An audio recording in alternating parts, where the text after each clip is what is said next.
4월 10일 총선이 딱 2달 앞으로 다가왔습니다. 여야의 운명이 갈린 한판 승부입니다. 윤석열 대통령은 물론 한동훈 국민의힘 비상대책위원장 그리고 이재명 더불어민주당 대표의 정치 운명이 직결되어 있는 선거입니다.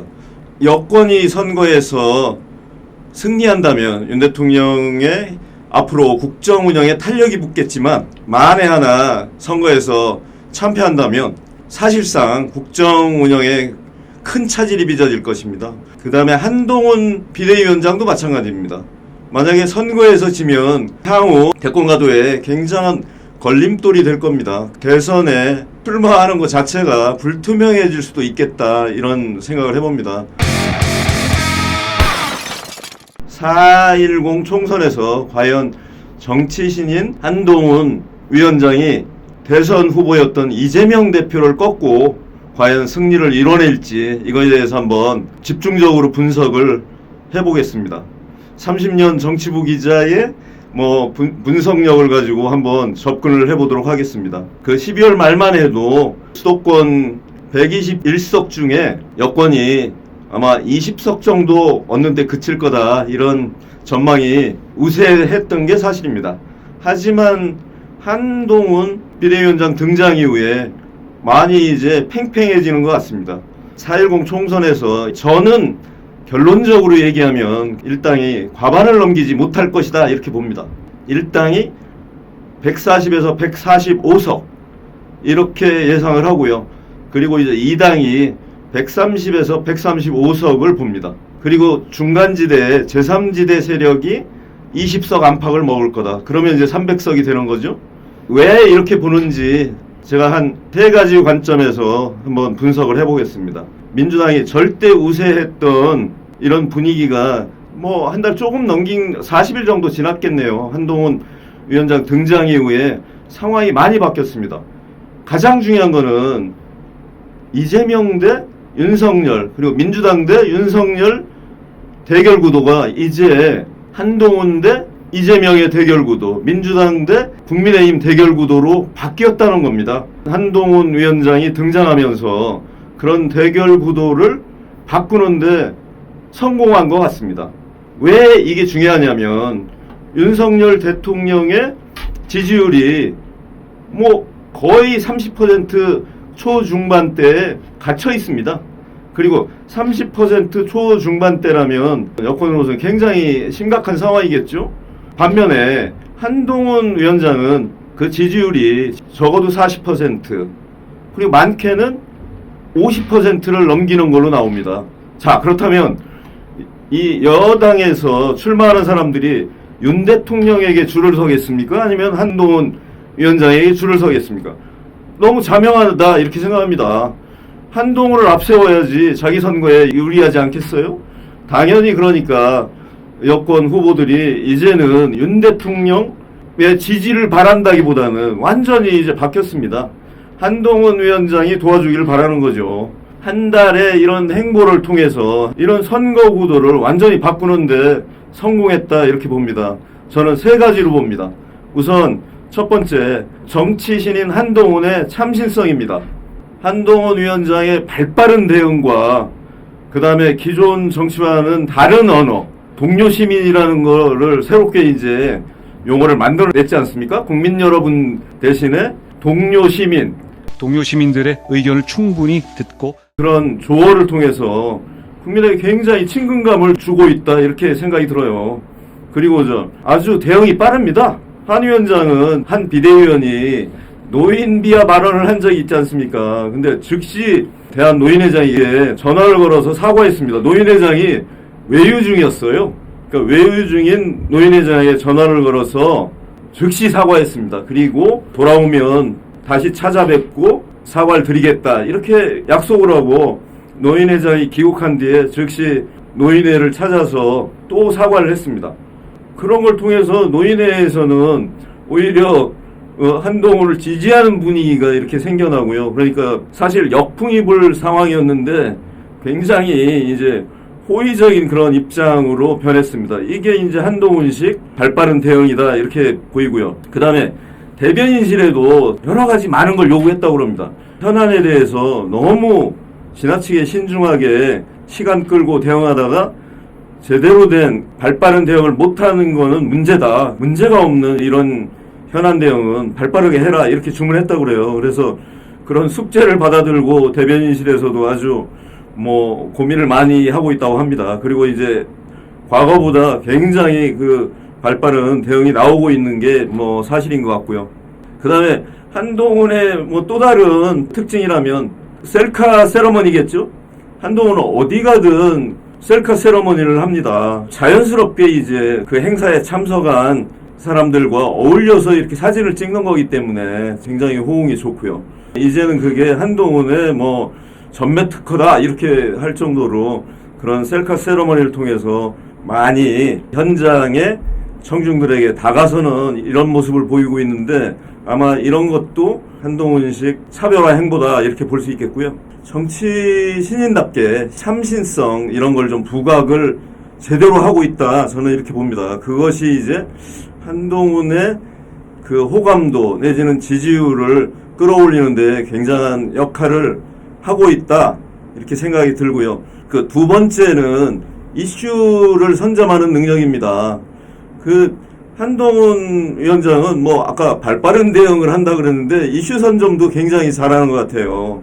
지난 40여일 이렇게 보면 총선에서 굉장히 그 쟁점이 될 만한 이슈 그리고 국민적 호응을 끌어낼 수 있는 이슈들에 대해서 굉장히 발빠르게 그 공약을 발표하는 그런 모습을 국민 여러분들이 많이 보셨을 겁니다. 이제 대표적인 게 철도 지하화, 그 구도심 개발 뭐 이런 걸 이제 수원 구도심 가서 이제 공약을 발표한 건데요. 민주당에서도 조금 다르지만 사실은 뭐 똑같은 얘기입니다.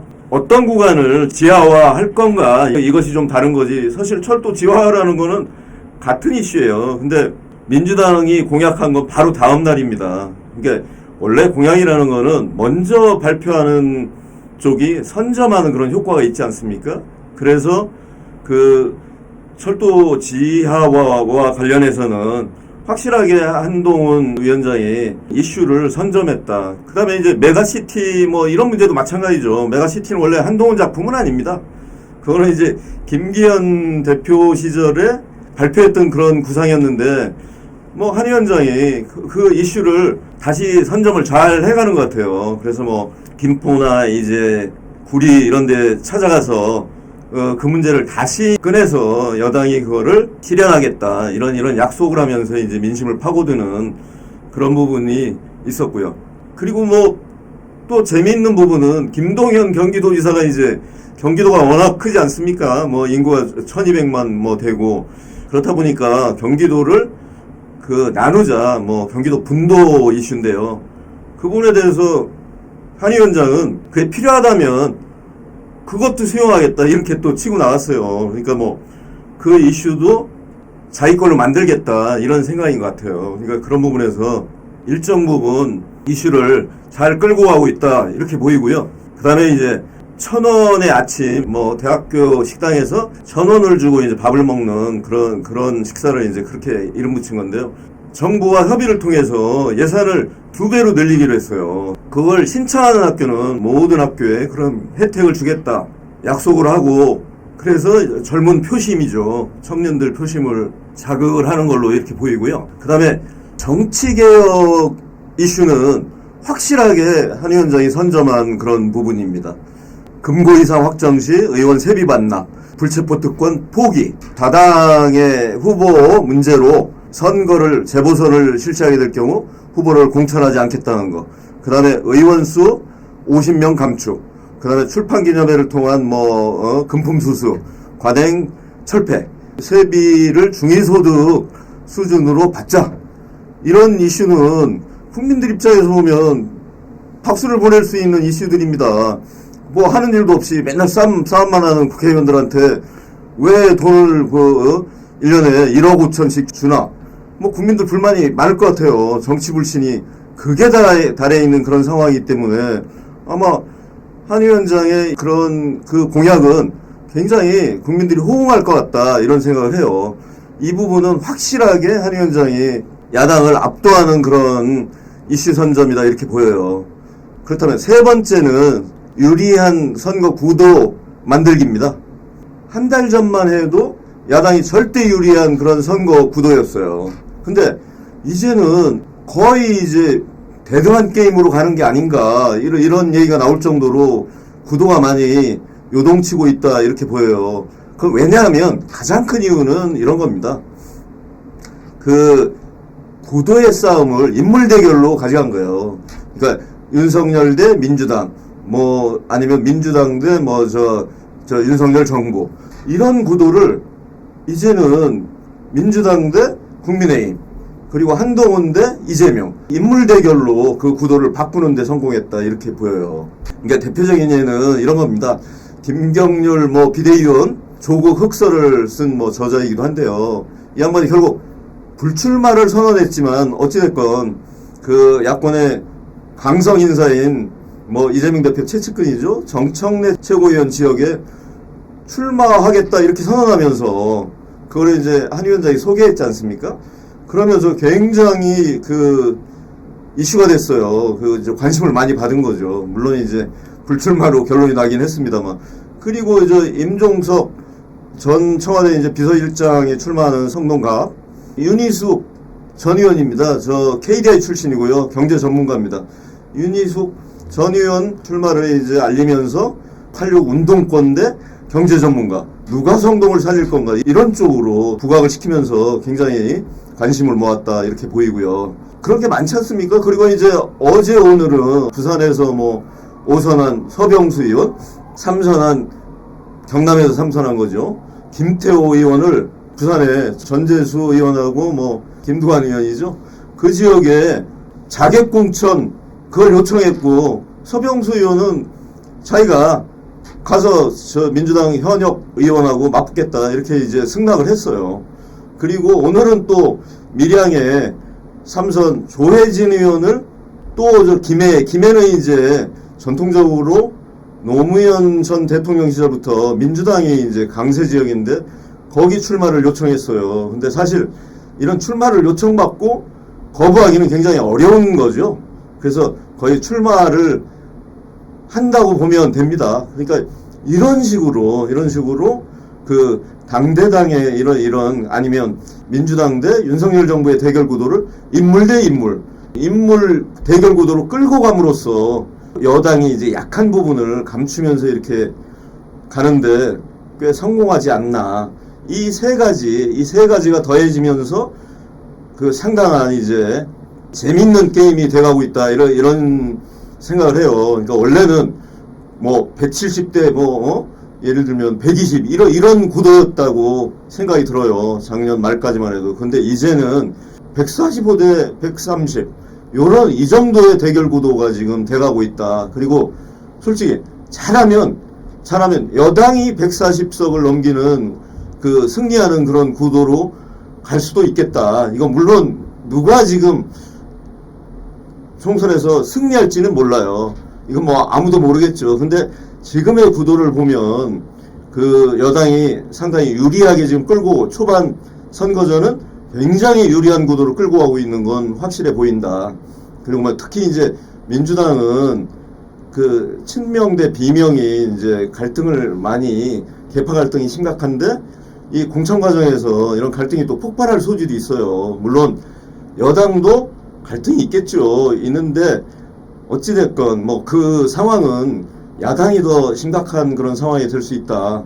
그래서 이런 걸로 볼 때는 제가 보기에는 결국 4.10 총선에서는 일당이 140에서 145석 정도를 얻을 걸로 예상이 되는데, 그게 지금 같은 이런 분위기를 이어간다면 그 주인공이 국민의힘이 될 수도 있겠다. 이거 참 격세지감입니다. 사실은 그 작년 12월만 해도 170대 120 이런 얘기가 나왔는데 지금 그 정도 얘기한다는 건 굉장히 큰 변화라고 생각하고요.